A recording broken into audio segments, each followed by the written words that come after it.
welcome to today's tip. Now I've got a really fantastic tip for you all about Thanksgiving and using some of the beautiful leaves and foliage in our gardens. Now the beautiful maple style leaf I don't have in my garden at the moment, so I'm just going to show you the idea with just leaves that I've got off my lemon tree. This is a geranium and this is a peppercorn.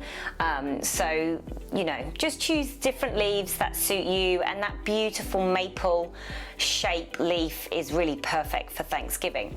But let me show you with what I have got. So just using a plain bit of paper, I'm just going to demonstrate to you how to do it.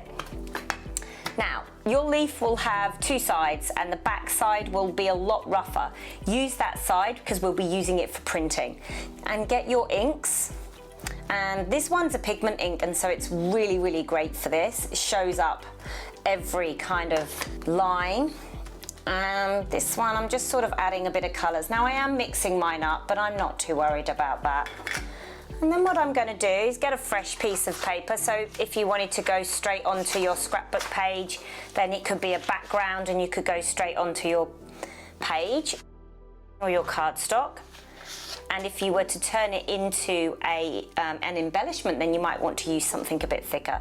And then what you do is you just press firmly down where you have printed, and just make sure that the higher the ridge, so the center part, the spine part of the leaf will stick up from the paper. So you have to really make sure that you get a nice bit of pressure either side of that line. That's the main area that doesn't print so well.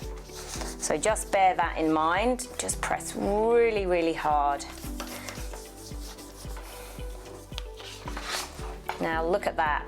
Isn't that just beautiful? I'm going to bring it right up so you can just see how lovely that is. Now you can imagine as a pattern background, that would look really, really lovely, or like I say, cut that out and turn that into an embellishment. Okay, so that's with like the pigment inks.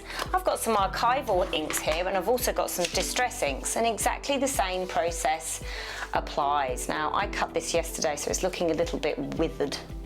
So exactly the same thing, find the rougher side, and I'm going to use the archival inks. And some black, just to really mix it up a bit. Now if you are going to mix your inks, then I highly recommend working from light to dark so that your pads don't get too mixed up. But like I say, I'm not overly worried about mine. Same thing, making sure I go really, really close to the spine of the leaf and giving it a nice rub.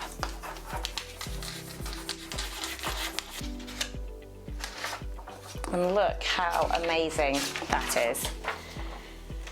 I mean, it's as good as a stamp, but every single one is unique, and it really is lovely for those fall, autumnal pages that we love to do for Thanksgiving. And here's a page that I did using the exact same technique.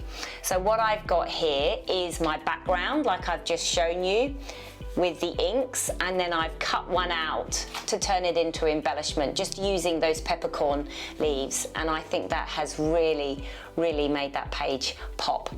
So I hope you've enjoyed this tip, and I look forward to seeing you next time.